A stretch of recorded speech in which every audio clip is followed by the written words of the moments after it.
You're listening to episode 333 of The Secular Buddhist.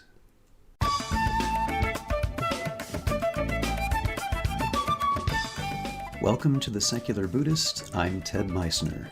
The Secular Buddhist is the official podcast of the Secular Buddhist Association, a grassroots-driven effort to answer the needs of secular teaching and practice for contemporary society. The podcast has interviews and roundtable discussions pertaining to engaged Buddhist training and practice, and the SBA website has show notes for each episode along with resource materials. Though the podcast focuses on core practice from a secular viewpoint, more traditional teachings are welcome and openly discussed. Pamela Weiss joins us to speak about A Bigger Sky, Awakening a Fierce Feminine Buddhism.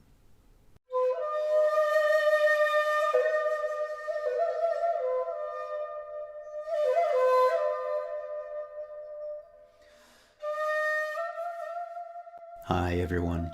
Just a reminder that this podcast and all the other offerings by the Secular Buddhist Association can't continue without your support.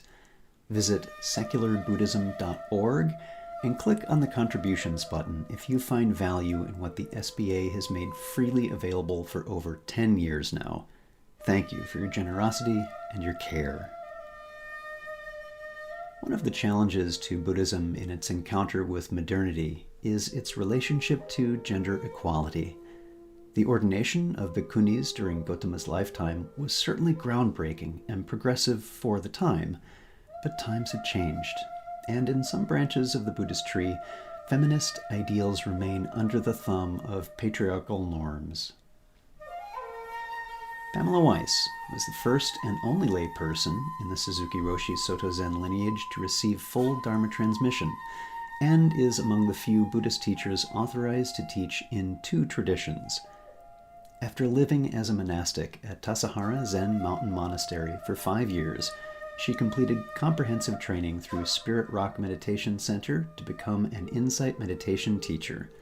She is currently a member of the Spirit Rock Teacher Council, a guiding teacher at San Francisco Insight, and a visiting teacher at the Brooklyn Zen Center. In addition, Pamela is an executive coach, entrepreneur, and pioneer in bringing Buddhist principles and practices into the workplace.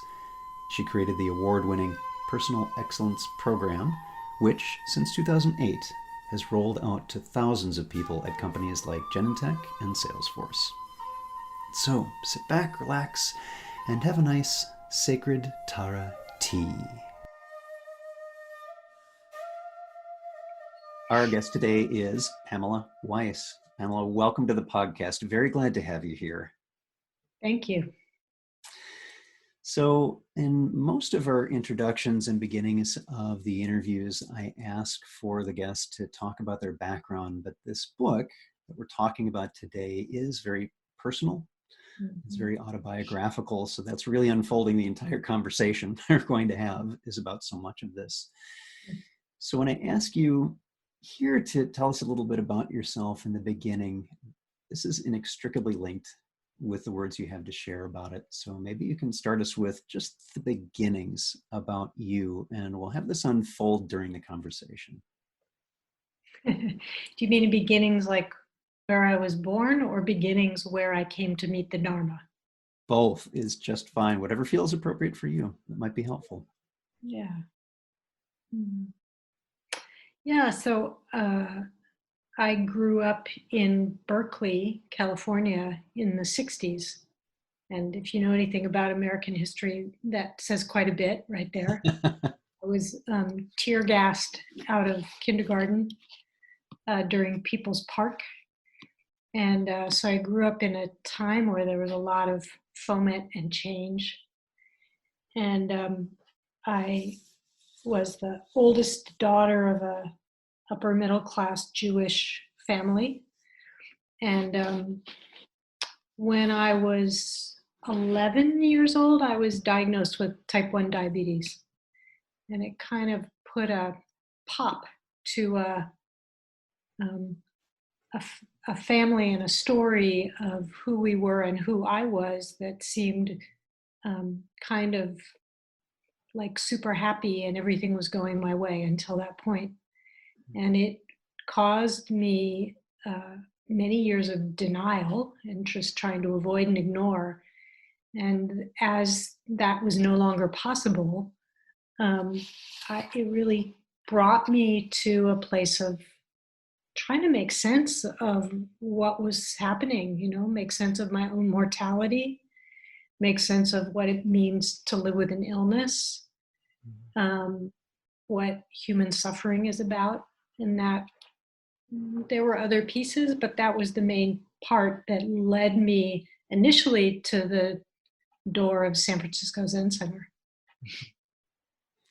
So one of the stories that you relate early on in the book is about a dream you had.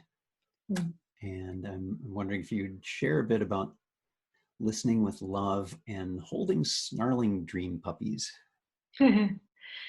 Yeah, well, I'll tell that there's a pair of dreams, and one of the dreams that actually brought me into practice was a dream I had in which it's kind of a gory dream, but I was in my dream stabbing a rat, which I think is a symbol of disease, with an insulin syringe.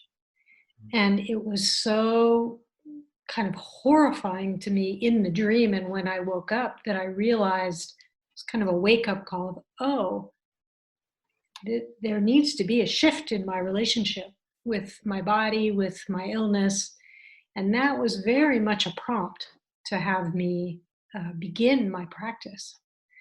And I think the dream, I relay a variety of dreams throughout the book, and the one that you're referring to is kind of the flip side of that.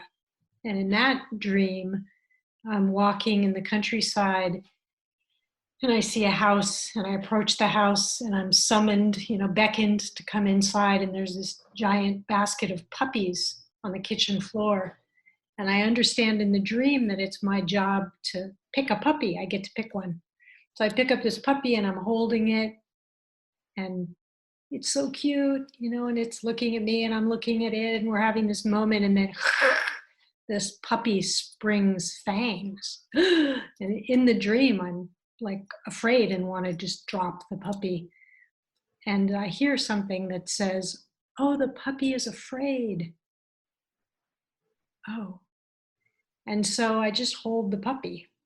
And I look, and it looks, and then as we have this holding moment together, it begins to transform first back into a puppy and then into a little baby.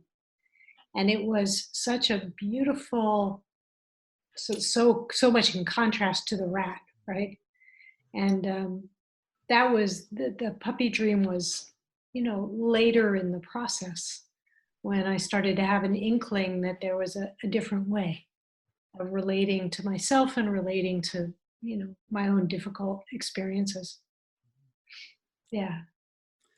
So what was it like for you as you first encountered Buddhism and Zen, when you first started? What was that like, entering into that field? Yeah, it was very strange, because I had, grown up in a family that, like as true of many Jewish families, education and learning and so on, sort of my cognitive capacities were well honed, and I thought of them as the best parts of me.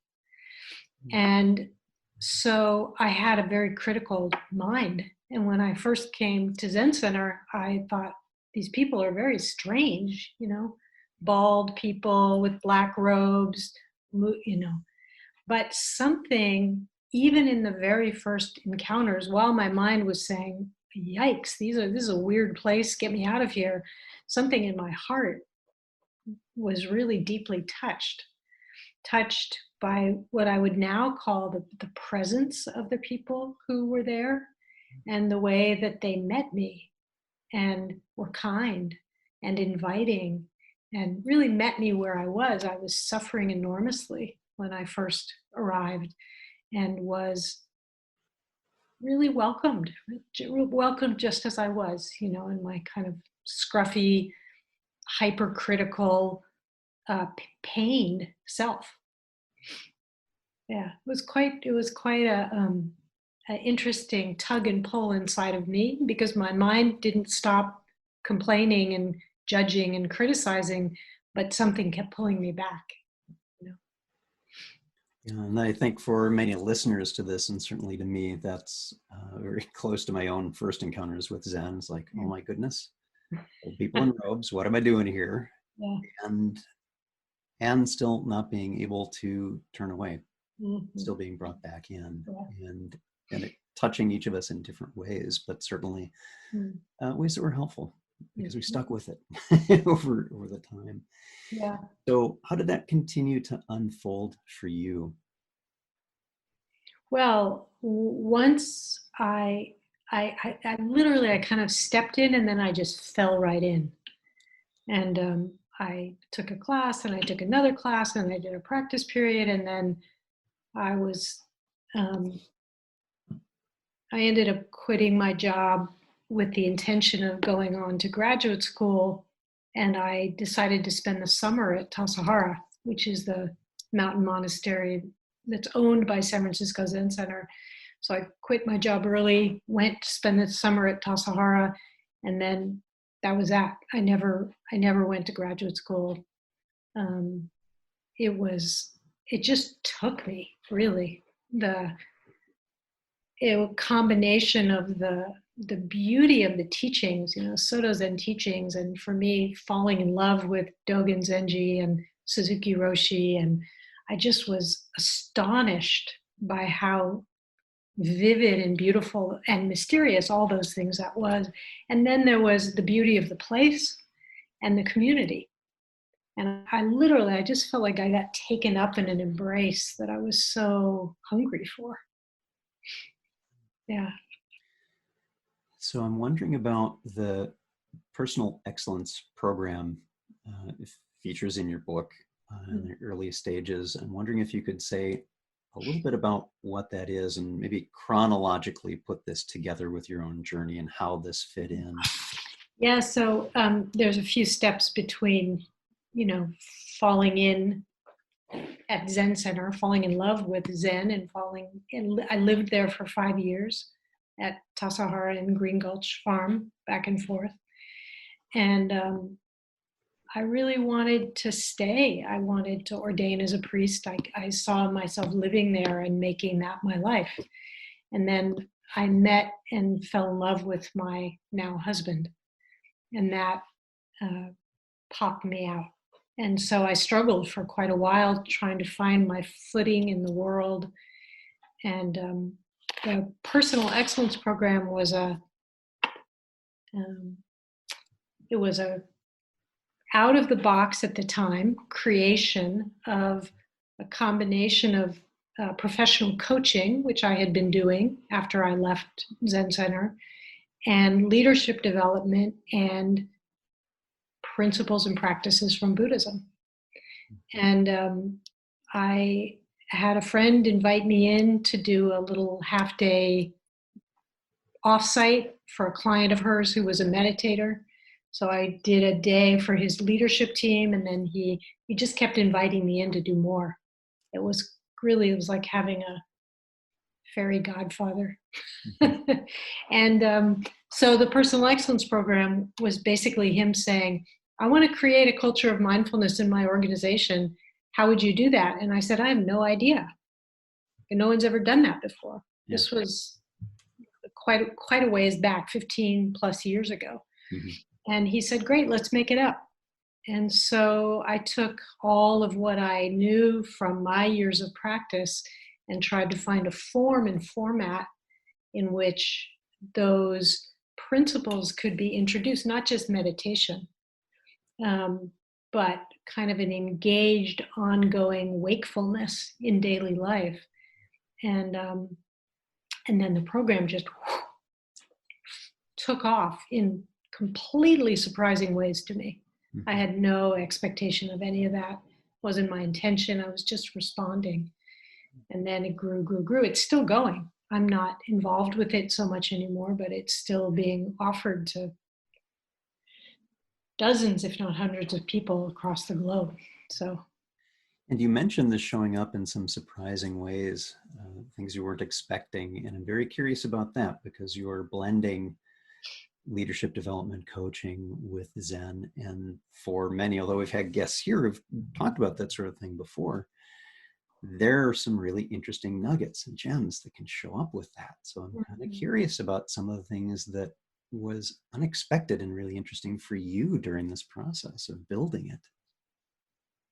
Yeah, I think that, so I think it's worth saying a little bit about the sort of core part of the program because it's a little bit unusual, and I still think I still use those principles when I'm working with people in terms of practice in daily life. And the basic idea was to, Buddhism is full of all these lists of qualities and capacities, positive states of heart and mind that we can develop. And those can be developed in meditation, but they can also be developed in our lives. And so the invitation we made to the people in the program was to pick something they wanted to cultivate in themselves: patience, gratitude, vision, courage, and so on. And then essentially they would use that quality as a lens to observe themselves throughout the day and notice, what supported me to be courageous or patient or kind, and what got in the way. So they would put themselves in an ongoing feedback loop of observation and learning. And it was astonishing what happened. Because, I had come from the monastery. I thought if you want to have big insight, you have to be quiet, and sit with your buzzed haircut and your robes on a cushion. And all of a sudden, these people were having tremendous experience and transformation in a fast-paced, highly stressful environment. That was shocking to me, really. I was skeptical going in, and I was surprised in a very pleasant way.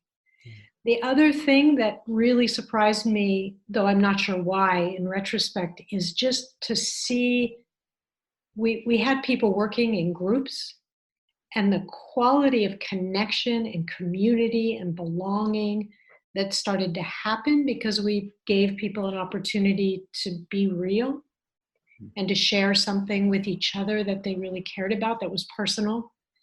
And that, I think, was the pivot of what changed the culture in the organization, was making that possible.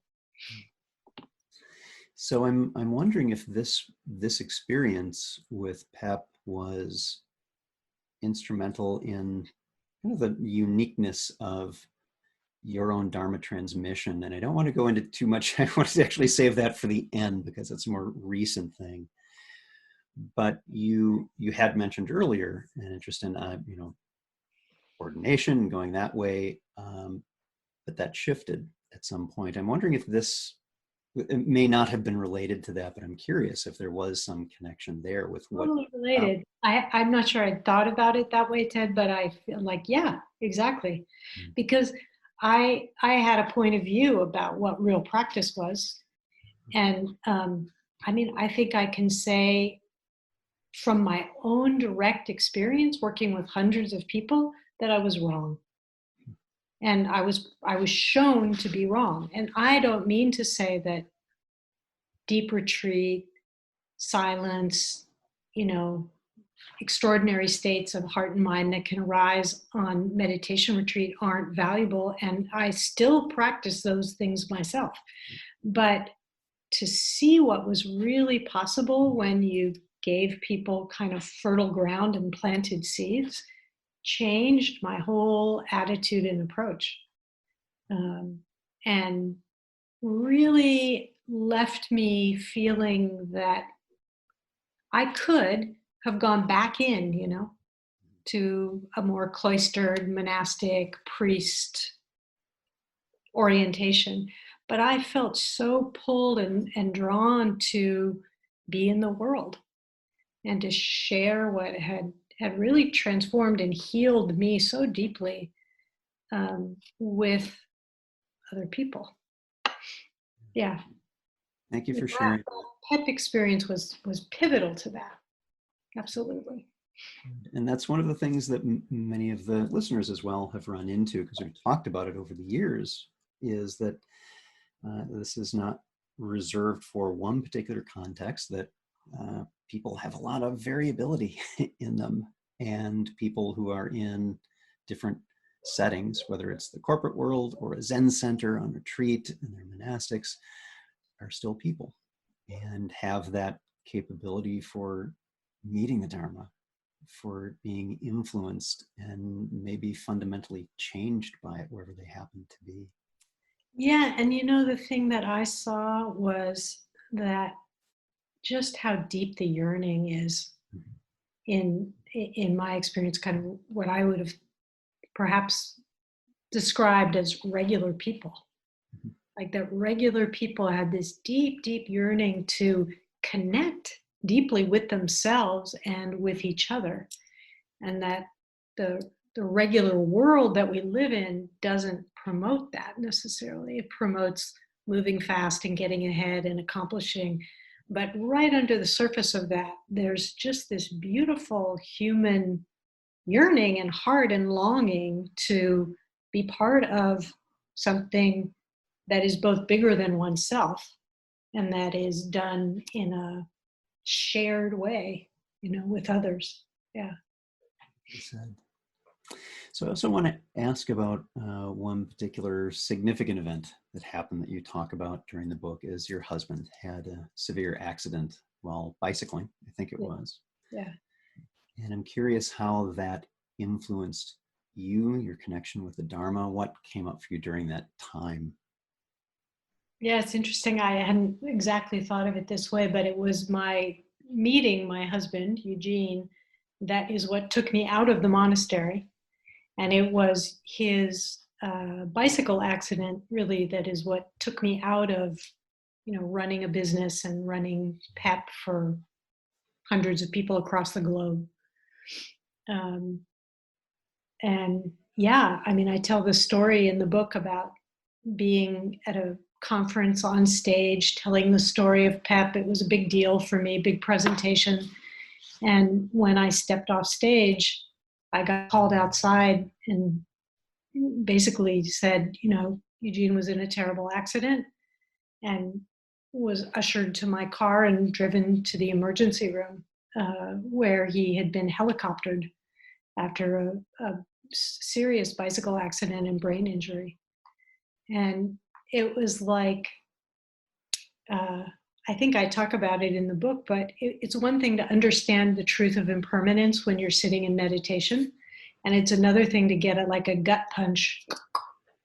And all of a sudden, everything that I had been doing, how I had known myself, what was important, was like just gone. And I was thrown into this completely alternate caregiver universe. And that happened. I mean, I stayed in that mode for quite some time. So it took me out of doing the work I had done. And I was a caregiver solely for quite a long time. And it's not that, it's more intense, but it's not that different than, sitting a retreat is both wonderful and difficult. Well, being a caregiver of someone who I love deeply, whose future was questionable, was wonderful and difficult. Excruciated, the not knowing and that need to keep adapting as he came back, as he recovered from the injury. I had to keep adapting to what was changing. But there was so much love that just came forward out of me and from an enormous community of people all around us. And that was transformational as well. Yeah. Well, it's interesting. I've heard, as you were just saying here, and from other guests who've been on the podcast before, that they may have been teaching for decades.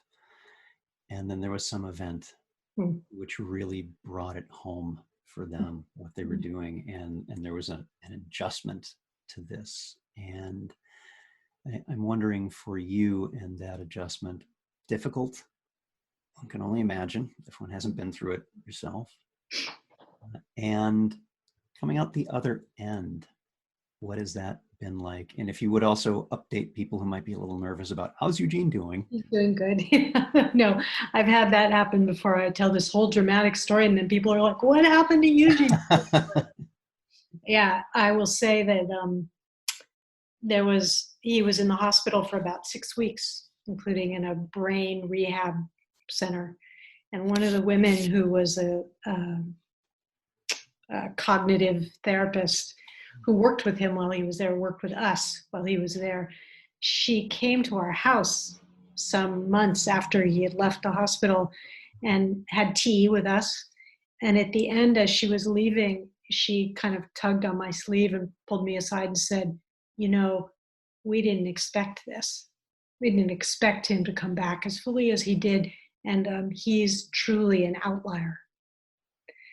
And I think that his 30 years of practice and the practice community around us, both of those things had an enormous impact on his ability to recover. And I mean, how did it change me? Is that what you were asking? What was it like for you in that?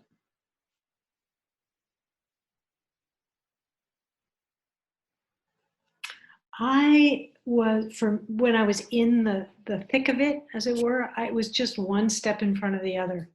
Like I could not, if I tried to go forward in my mind, it was such a bad, there was such a bad prognosis that I just couldn't do it. So I just had to stay right where I was and deal with, this doctor and this meeting and this hunger that Eugene had and this need to whatever it was. It was like right in the moment. That was it. And it was also a traumatic experience. So once the crisis was over, there was some recovery I needed as well. I was pretty exhausted, actually.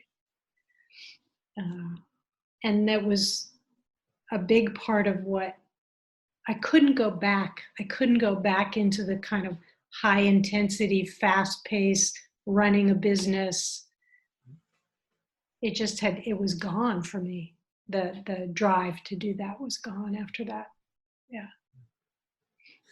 So I want to shift a little bit into a strong aspect of the book, which really step by step leads us to this brightening of a topic that starts to appear a bit later on. And the event that stood out for me in this, maybe you can describe it a bit, is reciting the names of the women Buddhist ancestors. Because that was very touching. I wonder if you might share that here. Yeah. In the Zen tradition, there's this beautiful practice of reciting the names of the ancestors, chanting them every morning. And it's such a powerful practice of saying the names of actually the Buddhas before Buddha, through India, China, Japan, in the lineage that I was in, down through Shunryu Suzuki Roshi. And the feeling of connection, all going back and back and back, 2,600 plus years, still is. It's very powerful. It's not like, oh, I'm just this solo person doing my thing. No, I'm connected to this lineage, this stream of teaching, of awakening, of human possibility, right? And while I was living at Zen Center, we studied and I learned about these folks, all these kind of characters whose names we were chanting. And then after I left Zen Center, I came back some years later and had a visit to Tassajara, the monastery where I had lived. And one morning they announced this new chant, and it was the names of the women ancestors. And I had committed the male ancestors, that lineage to heart, so I knew them. They just rolled off my tongue. But this was all new. And so instead of trying to follow along, I just at some point, remember, I closed my eyes and just listened to the names of these acharyas, the names of these women. And then the chant ended and I burst into tears. And I think that it's such a telling piece because I didn't know I missed them until I heard it. And I think that that is true for us as humans often, that we don't know what we're missing until we get a taste and we go, oh, whatever it was had been left out of the picture. Yeah. And, that was sort of the seed that was planted for me to realize we have a long way to go still in the integration of both what I talk about as the stories of the women who are mostly left out, and the principles and qualities of the feminine, which are not gender specific. Right? Feminine qualities are for men and for women, as well as for folks who are transgender or gender fluid. It's a different set of qualities, and that's left out too in the way that the teaching has been passed down. And so embedded into it, as you mentioned, we don't even realize that it's there, that there's a memorization. It's part of Zen of the male lineage, and we go through that. And for many, not even noticing, it's like every Buddhist was a guy. No, it's just part of how this is, and noticing that no, here's a gap. Here's something that, can we relate to this in a different way? And so what I really want to do here is that while Buddhism has made some strides in even having ordinations for women, you can talk about Ajahn Brahm at some point, it's goodness, already 10 years since all of that. Misogyny, male-dominated bias is still here. And so what I'd like in this part, Pamela, is free reign here to speak about why and the ways that bias, that implicit bias we might not even notice, is, from my perspective, maybe yours as well, harmful to Buddhism, and how that can change. What are some of the things that, with a change, to acknowledge and welcome the feminine, can be of benefit to the Dharma? Well, I think if we start a little bit at a kind of theoretical perspective, which is just to say that these qualities of masculine and feminine, they can be understood in terms of like Jungian archetypes, right? Mm-hmm. They also come out of an understanding of Chinese medicine, and this idea of yin and yang, this balancing of these different energies. And what we know is that in traditional Chinese medicine, when those energies are out of balance, there's illness in the body. There's unwellness in the body. And if you step that out, you can see if there's a lack of balance in our communities, or in our relationships, then there's unwellness, there's illness, there's ill health there as well. And I think it's one of the ways that if we look through that lens, we can have some clearer understanding of the mess that we're in right now, of the world that is totally on tilt in terms of the out of balanceness of these energies, that we totally go for strong and hard and fast and aggressive and bright, and all of those are in the language of these masculine and feminine energies. Those are all masculine terms. Where we have dark and slow and moist and quiet and mysterious, those things are not so positive in our languaging. They're not actually not positive, but what we really need is a balancing of the two. And when we don't have that balance, we get into trouble, whether it's physical body trouble or it's relational trouble or it's cultural trouble, right? So one of the ways that I like to talk about this is just in Zen in particular, but in Buddhist teaching, there's a real emphasis on emptiness, right? On kind of letting go of the self, letting go of, etc. And one, I feel like the flip side of emptiness is connectedness. So you could say everything is empty, there's no separate solid anything.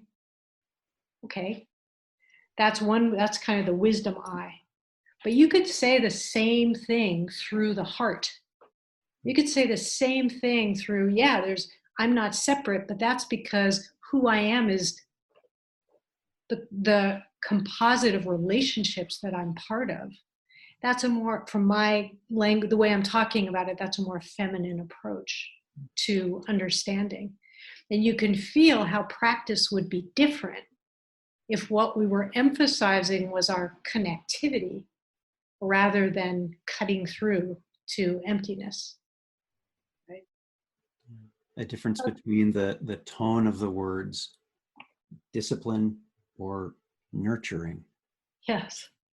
Yeah. Yeah. And I've done a lot of sort of research and kind of reviving of stories of the women who surround the story of the life of the Buddha, who's often depicted as this kind of solo heroic figure, who gets a thunderbolt and awakening and Didn't happen in a vacuum. There are lots of other people there. yes, and in particular, there are very important women who play a role in his waking up, who provide qualities of nurturance, qualities of grounding, qualities of embodiment, and so on. And those stories have just been written out. I mean, they're there. You can dig around for them, but you have to dig. Yeah. So it's like the names of the women in the chant who were left out. When that gets woven back in, you get a whole different picture of what awakening is. You get a whole different picture of what the path looks like. Right? Yeah. Well, and seeing Gautama's mother, his aunt who raised him, or especially one of the, I think, grossly underappreciated women in early Buddhism is the one who gave him a little bit of food. Oh, the Sujata story. And what a lovely story, and why doesn't that have so much brilliance on it? Because that is a beautiful moment of nurturing and grounding. Yep. And it's sort of a side point. Yeah. Right? Becomes a side point. The one that's really got me stirred at the moment is the story of his wife. And being the wife of a Dharma teacher myself, I resonate some there, right? Yeah. But Yasodhara, his wife, it said has, in the early teachings, in the early recordings in the Pali Canon, there is nothing. I mean, she's referred to as the mother of Rahula. She didn't even get a name. Right. But there are later stories that describe. One version of it is when Siddhartha leaves the palace and goes off on his years of wandering, that she goes into her own period of seclusion and teaching, and that they wake up at the same moment. Again, this is sort of the masculine and feminine balance, right? One stays home, one goes out. And another version of it that's even more mythic is that they make love the night before he leaves, and that she remains pregnant. Beautiful metaphor for the 6-7 years that he's wandering, and that when he wakes up, in the moment that he wakes up, she gives birth. So now, wouldn't that be a different way of understanding the path if we understood that staying at home was valid, if we understood that giving birth was valid as an equal path of awakening?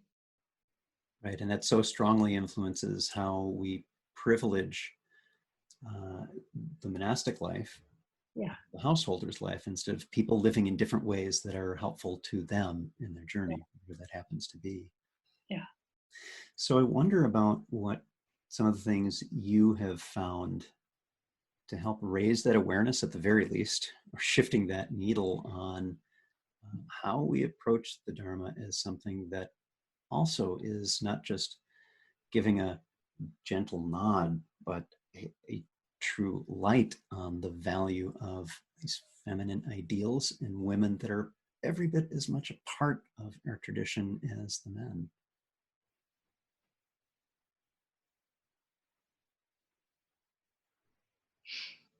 Well, I mean, we started talking about what, how my eyes got opened in seeing that people who were working could practice. And if we extend that, we can see, for me, I think that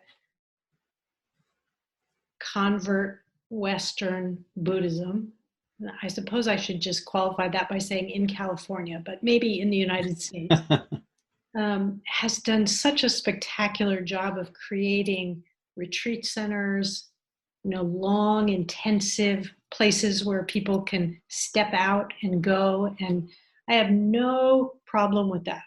I mean, I've spent months and months on long retreat myself, and I am deeply grateful for all of that. I love that practice. But I do think that we as young inheritors of Buddhism, which has moved from culture to culture over thousands of years, we haven't yet found our way in a more integrated practice. And in a way, I don't really mean that as a critique. I just think it's true. We just haven't. It's not that old yet. We haven't figured that part out yet, which is, I mean, it could be a complaint, but it also could be an opportunity. And I hold it more that way, that what forms and shapes and flavors of Dharma practice need to be ripened, deepened, to provide householder practice that is, like Yasodhara, that is a valid equivalent. It's harder, actually. I mean, most people who've been on retreat know you have all this support on retreat, and then you go home to your daily life, and it's like, now what? Yeah. I had that conversation over and over with my teachers after I left Zen Center and said, how do I integrate this? How do I do this while I'm working? How do I do this while I'm being a stepmom and being a wife and and they tried really hard to help me. They gave me some good advice, but they were different worlds. Mm-hmm. And now I have people asking me, I'm a teacher, people are on retreat and they say, how do I bring this home? How do I bring this home? And I say the same things my teacher said to me, but I also am now starting to say, and you know what? It's a really valid question and we're not there yet. Yeah. So it's up to us to figure that out. Instead of thinking somebody else has figured it out and I'm doing it wrong, which is what happens. Yeah. Right? I think you're right that we tend to demonize the words, I don't know, instead of a valid acknowledgement of, I don't know. And that's okay, because that leaves many, many options open. Yeah. What's next? Well, let's see. Wouldn't that be wonderful? Well, it makes me, when we're talking about the story of Pet, the Todd Pierce who invited me in to create this program, he said, well, what would you do? And I said, I don't know. And he said, great, let's make it up. Same thing, same attitude. Like, yeah, we don't actually know how to do this yet. Great, let's make it up. And we have to do it together. Right? I can't make it up by myself. You can't make it up by yourself. We're going to figure it out, find out, discover what this looks like together. Mm-hmm. It hasn't happened yet.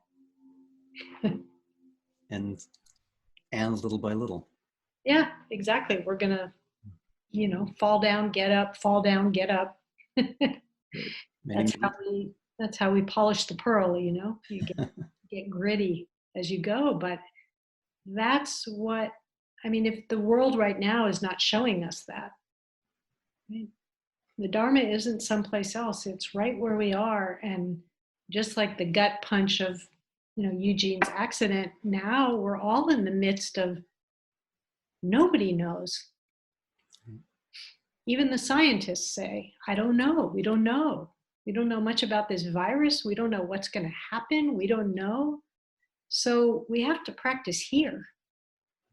Can't wait till we get over this, or we can't wait till we can go to some better place. This is what the practice is for.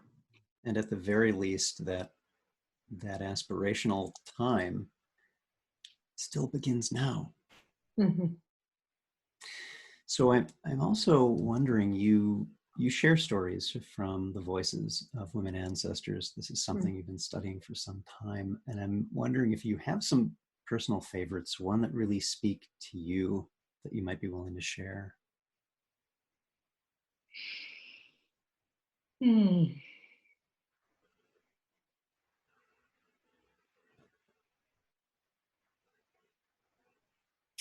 Well, I have to do a little call out here to there's a beautiful text called the Therigatha, Yeah.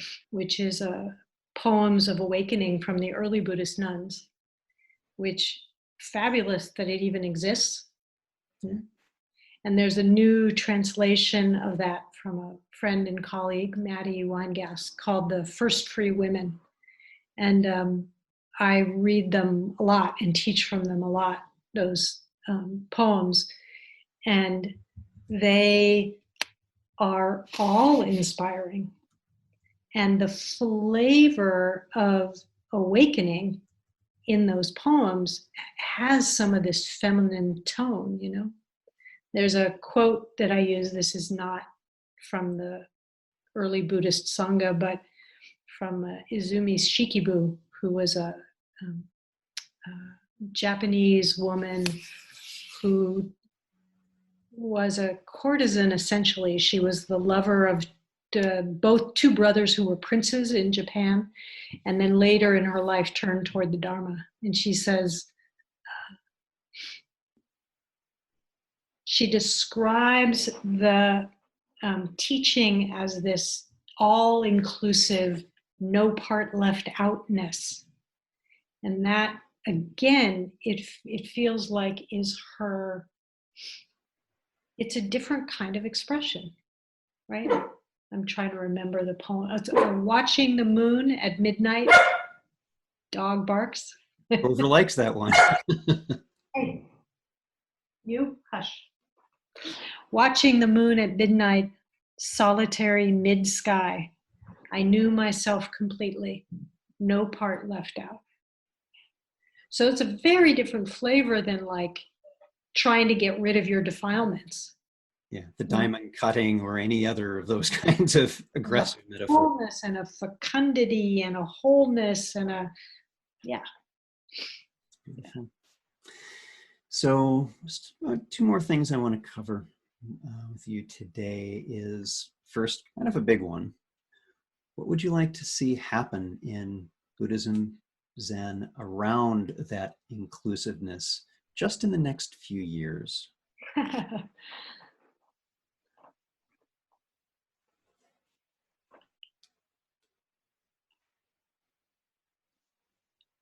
Well, there's two pieces, I think. One is just more of the voices of women.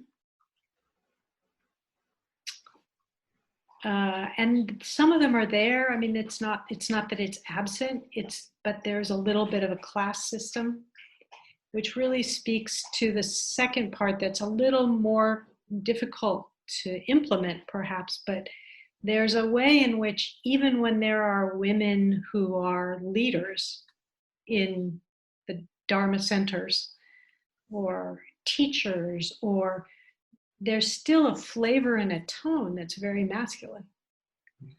And so I think as a next step, and I don't know if we can get to really changing those forms in the next few years, but I think we could start by questioning them. Does it really have to be the teacher on a platform up in front like that? Or could we sit in a circle? And some of this has already started to happen, of course. So more like that. And I think I see that happening in the circles that I'm part of, and particularly through the communities that I'm part of at Spirit Rock, that not just with women, but with the more broad diversification of the Dharma into communities of color, into transgender community, into different languages, different physical capabilities, that it's forcing a breakdown of the traditional forms in a way that I think is really healthy. And that, I think, let's just keep going. More of that, more different options of how we do the practice. Yeah. And I think that cuts to the heart of, in a good way, a heart opening way, of how I will often hear criticisms of retreats for women of color or people of color as fostering divisiveness and identity. And it's like, no, you're missing the point. This is about inclusiveness. Mm-hmm. This is about welcoming. Mm-hmm. And always pushing back on that. And I'm curious if you've run into that as well, how you've met that, if it's something you've run across. Well, I think that the feeling of non-welcoming has to do with predominantly white men, but not exclusively, saying, this is how it's done. This is the form. This is the language we use. And then for anybody for whom those forms or language doesn't work very well or doesn't represent them, whether it's because you have a female body or you are gender fluid or you are a person of color, then it's your problem. Rather than, oh, maybe there would be ways in which the forms could change to be more inclusive, right?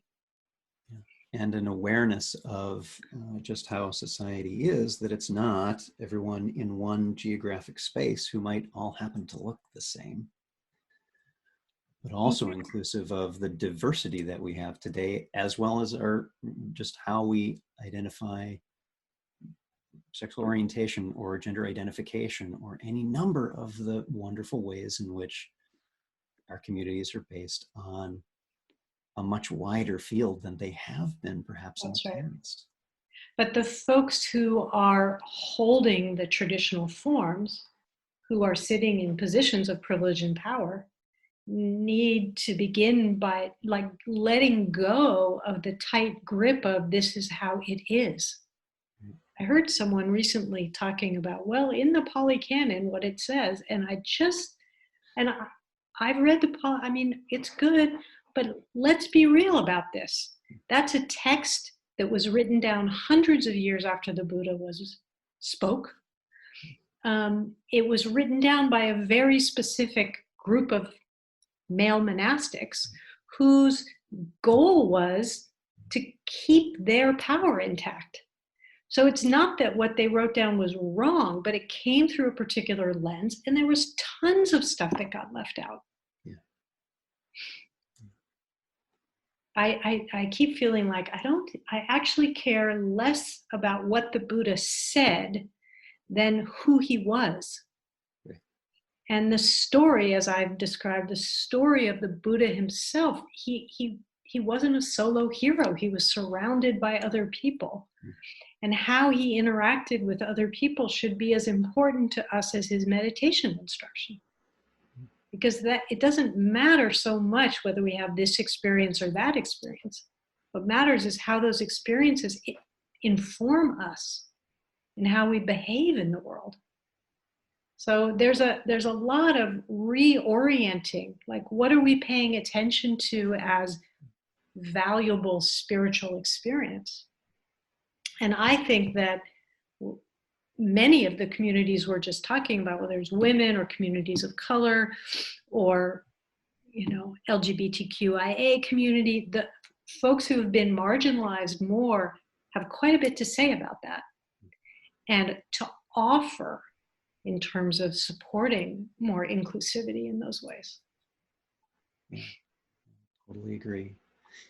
So one more thing, and this is coming back to more personal story on you, is saying a little bit about what is somewhat unique about your own Dharma transmission.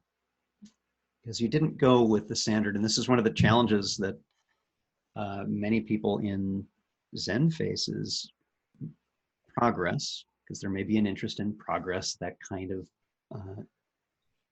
appetite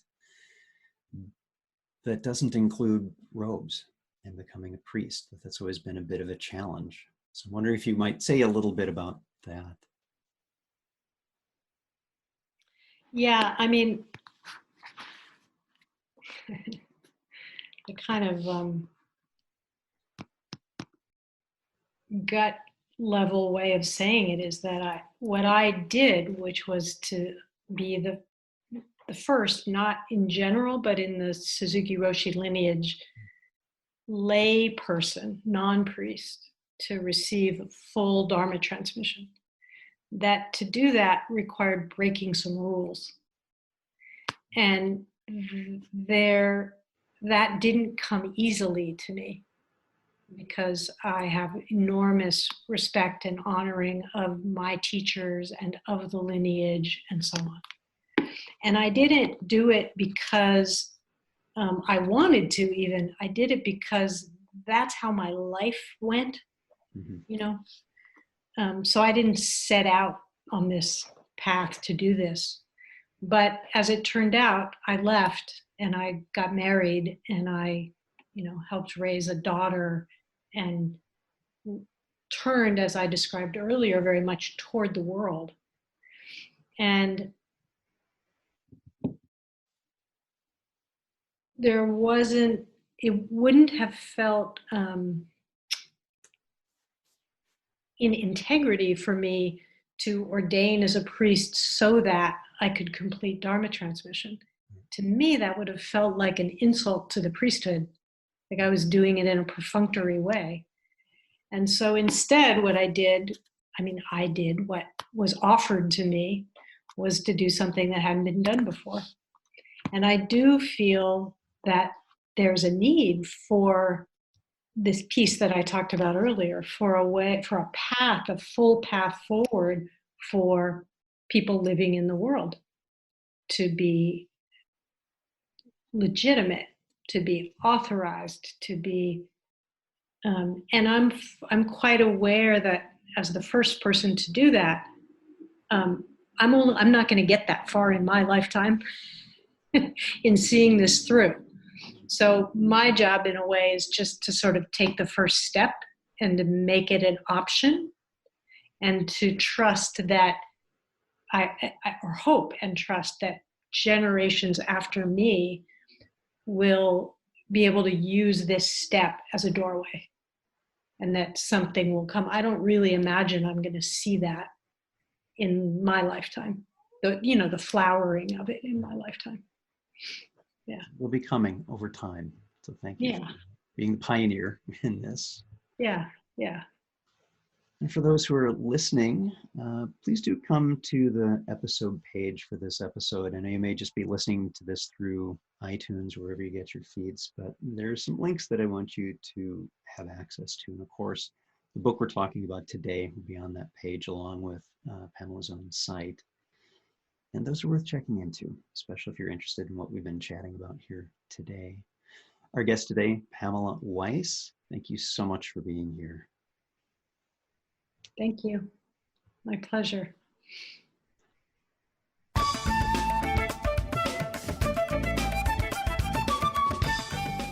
Thanks for listening. If you'd like to learn more about something you've heard in today's podcast, please come visit the SBA website at secularbuddhism.org, and you'll find an entire webpage devoted to this and every episode. Discussion about this episode can be found on the episode page itself, along with show notes. The music for The Secular Buddhist is used by permission from John Kaizan Neptune's CD, Steps in Time. Additional music is provided courtesy of Monty Levinson of Taihei Shakuhachi and Rodrigo Rodriguez. Their websites are linked on the SBA site on the About Podcast Music page. Until next time, remember, every moment you have a choice. Make it the best you can. See you next time on The Secular Buddhist.